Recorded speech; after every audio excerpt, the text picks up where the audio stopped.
Alrighty, round 7. I'm paired against Grandmaster David Bercies. I think originally from Hungary, but he went to school in the U.S., so he's been around in the U.S. for many years. And he's mainly a d4 player, and goes for. In this game, he goes for the Averbach with bishop e2 and bishop g5. I'm not sure if I had prepared this one specifically for the game, but I had something in mind in terms of what I wanted to play here. I think he's also played like the fianchetto system quite a bit and some other lines as well. So I'm not sure how much time I spent on this one, but I played c5, which is one of the main moves. Knight a6 is maybe what I usually play, but for this game I wanted to try out c5. But I think this is also a very decent idea with c6 and e5 as kind of the setup here. But c5, d5, and now h6. Just kicking the bishop, asking it where it wants to go. Generally, white plays bishop e3 in this kind of position. Sometimes bishop f4 is kind of like a nuanced way to play it, but usually the bishop wants to go to e3, and then white plays for this tempo with queen d2. But here, he thought for a little while, and he played bishop to d2. And I wasn't exactly sure. I'd never seen this move before. I wasn't sure what the differences are here. Generally, black's idea is to now play e6 and kind of play it like a Benoni, where it's very important to get this e6 break in so that, the rook can come to e8 and generate some counterplay. So I played e6. I mean, this is the main move against bishop e3, against bishop f4. It's generally just black's main idea to play this one. Here it's even a pawn sacrifice, but okay, there's some theory here, and it's generally considered to be giving black some very decent compensation in terms of the development. So bishop d2, I thought for a little while. I ended up playing e6 anyway. Knight f3, e takes d5, e takes d5. Now c takes d5 is also possible for white, but white's a little bit behind compared to typical Benoni positions. And so black can consider already like rook e8, for example, hitting this one. White would have to spend another tempo to defend it. And then black has ideas of like b5 here and going after this pawn, or even just taking and playing f5, stuff like this, where really doesn't look that fun for white. And yeah, it's not clear why the bishop is on d2, right, instead of e3. So e takes d5 I think is much more logical because it kind of keeps black with less counterplay because there's no e4 pawn to target, and this bishop can one day transfer to d3 where it can at least feel like it's doing something. So I played rook e8. I think this is a natural move. I actually feel like bishop f5 was maybe more effective here because I do end up in some difficulties in this game, and I think playing for bishop f5 with the idea of knight e4, I think this is what black should be doing. I played rook e8 with the follow-up of knight e4, but then I had a hard time getting this bishop actually developed. So either bishop f5 here or rook e8 castles and then bishop f5 at this point. I think black would just get a very reasonable position with this idea to go knight e4. Black's main issue is that we're kind of lacking space. We have a bunch of pieces that are fighting for the d7 square, and it really helps black to trade off some minor pieces here. So that's why this move knight e4 is very important, but it's also important to get the bishop out so that I can recapture with the bishop and then kind of control the center nicely. And if knight h4, then bishop d7, and black can play knight a6 here, and this knight on h4 can't really stay forever because there's going to be knight takes d5 threats at some point. So I end up playing knight e4 here, which is not so bad, but I think does give black a slightly worse position. Bishop d3, rook drops back to e8. Now h3, I think very good move because otherwise I'm going to play bishop g4 and just trade and then plant my knight on e5, and generally I think black is really solid when this kind of thing happens. So h3, knight d7, the bishop doesn't really have a way to get out so easily here. White played queen to c2, and here I played knight e5. And on knight takes e5, my idea is to take with the rook here. This one actually turns out to be a pretty serious mistake, somewhat surprisingly. Bishop takes e5 was the right move, but of course this one hangs a pawn. And I was kind of considering this because I know black has ideas to play like queen h4 here, and then maybe even sack on h3. But I just didn't feel like this was necessary. Like, why am I giving up a pawn and possibly like going down this line? I mean, just felt very sharp and again unnecessary. If I can just take with the rook on e5 and keep everything defended. So the other problem after knight takes e5, bishop takes e5 is that white can also take on g6. And this also didn't look clear to me. Like, white gets 2 pawns immediately, bishop g7 gets a third pawn. I would probably play rook e7 here, and then white goes rook e1, and this position was not obvious to me if black is doing okay or not, because white has 3 pawns for the piece, my king is very open, my pieces are underdeveloped, and a lot of times, you know, these pawns just start rolling down the board, and it's very, very dangerous. So long story short, I didn't want to allow all this stuff, so I took with the rook on e5, and after bishop f4, I dropped my rook back, and black was definitely somewhat worse here, but I want to point out it's actually much stronger for white to play f4 in this position, which I definitely considered. To me, this looked like an obvious try as well. I'm sure my opponent looked at this one too, but I didn't exactly see what was so great after I go rook e8. For example, white plays f5, kind of only way to logically follow up. I was going to go bishop d4 check, king h1, and something like g5. But then here white just has f6. Actually, to be fair, without this move, if black could just get an extra move to play queen f6 here or bishop f6, then black would be totally fine with the blockade, and white would have no way of getting in. Just queen f6, bishop d7, everything is covered. But white has a chance here to play f6 themselves, open up the f-file, and apparently this is actually very strong. I can take this pawn, of course, but then white has all kinds of ideas, the simplest being just like rook f2 and doubling rooks on the f-file, and it's actually just tons and tons of pressure against white, my king side here. So I underestimated this one. I'm not sure exactly why my opponent didn't play f4. Perhaps he also didn't think that this was such a strong plan. But yeah, apparently this f6 idea, or if I go g5 here and then just f6 right away, and again just doubling here, and oh sorry, maybe king h1 first, but I don't think it matters because yeah, either way I think white is just getting a ton of play. There might even be some rook f6 sacks and bishop c3s, and yeah, I just very, very much underestimated white's potential here. So that was kind of an interesting one. During the game, I also felt like bishop f4 was kind of the most ambitious here.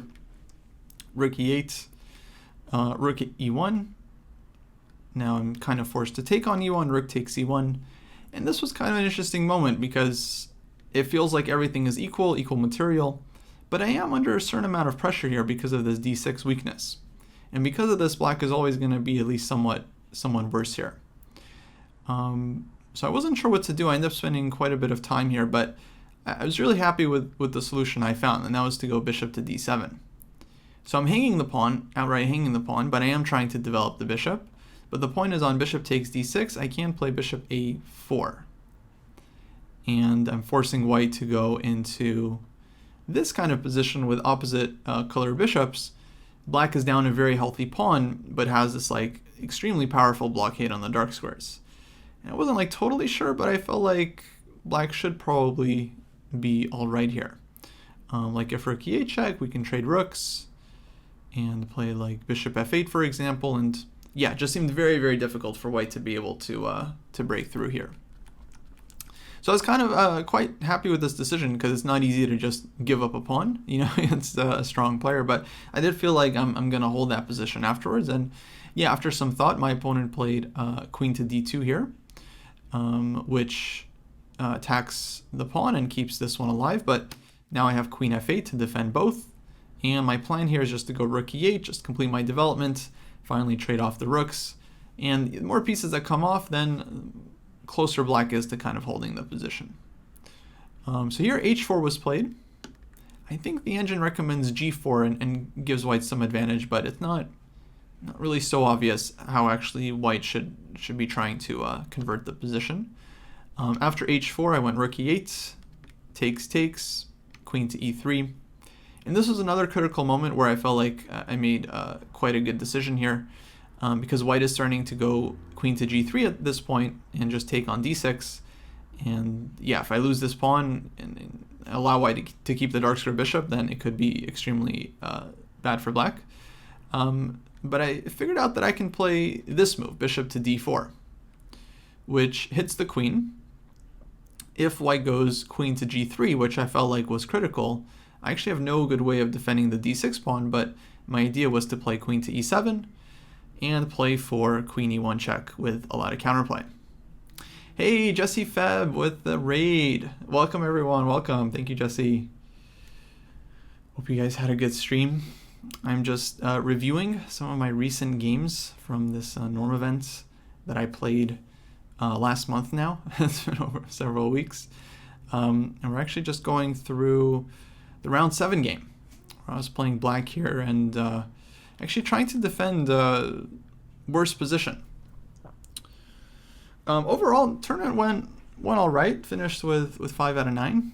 Gained some points. Far from the norm, though. I think you needed like 7 points for the norm. But overall, I mean, baby steps. Well, thanks again for the raid. Hopefully you guys stick around. I'll be going over a couple more games still. So yeah, this was the latest critical moment where bishop d4 kind of pushes white to go queen to g3, but then after queen e7, I realized even though white is winning this pawn, I get queen e1 check, they got to go bishop f1, and then I can play bishop d7. And I'm down a healthy pawn, but it's actually very hard for white to improve their position because f2 is a target. I always have ideas of bishop f5 and then possibly looking for bishop d3 and stuff. And even though white has this d pawn, it's actually really hard to do anything with it. Like bishop f4, for example, bishop f5. White can go d6, and black doesn't even have to do anything. Just king h7, the pawn is stuck. Just very, very hard for white to move anything. So I think I correctly judged that this would be enough for black. Afterwards, we discussed this position a little bit, and he agreed like this is exactly what he was kind of worried about, that he wouldn't be able to untangle. Bishop d4 also allows white to play like bishop takes d6 here and try to take the bishop on e8, but then I felt like black was fine either after this one, just playing this position where I'm down a pawn, but I have this fantastic blockade, or I also thought I can just take on e3, bishop takes f8, take on f2, intermezzo, takes, king takes, and then it's equal material. My king runs to d6 very quickly, and yeah, I have a nice blockade, and I felt like black definitely shouldn't be worse here. So after some thought, my opponent went for third option, bishop takes h6, which leads into a very, very similar endgame. I took on e3, bishop takes f8, bishop takes f2, grabbing another pawn, king takes f2, king takes f8. So we end up in this same color bishop endgame, where I felt like if anyone is playing for the win, it's definitely white, because he's able to bring his king in much sooner. Even though some of his pawns are stuck on light squares, I think the king activity is still kind of the most important thing. But overall, I felt like I should be holding this one quite comfortably as long as I don't allow the king to get in. So king h6, g4. I played bishop d7. I think f6 here was possible as well, but I didn't think I needed it. So bishop d7, g5 check. I draw back. I did consider to go king h5 for a bit, but after king to g3, white is threatening to play bishop e2 and checkmate me. And the only way to stop this is bishop to g4.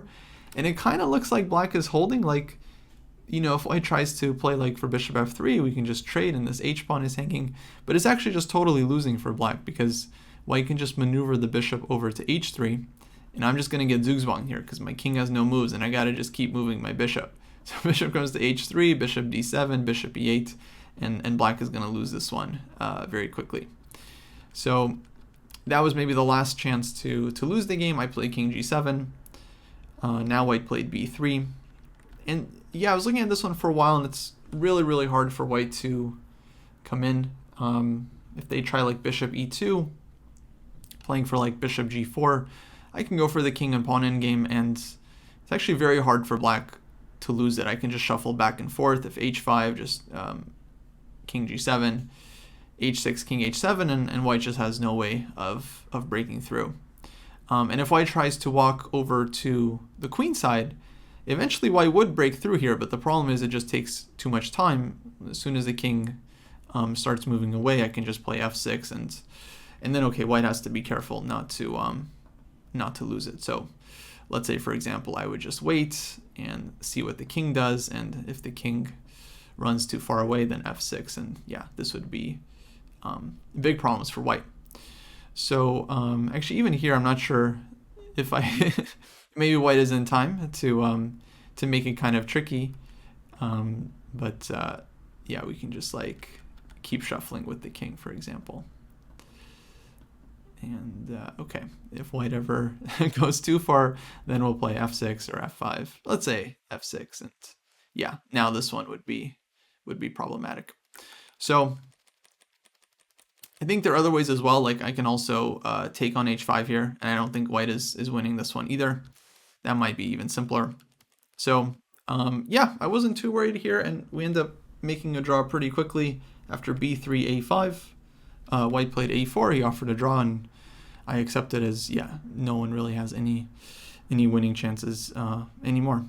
So overall, I thought it was a pretty solid game. I mean, there was definitely one moment for white earlier at this point where he could have played f4, f5. That was actually super dangerous. It might have been just straight up winning for white. But after missing this one, I was quite... or after white missed that one, I was quite happy with how I defended, like bishop d7, allowing him to take this one. And then bishop d4, I think, was also a very, very accurate move, going for this plan of queen g3, queen e7, and playing for the activity. So yeah, overall, solid draw against the GM.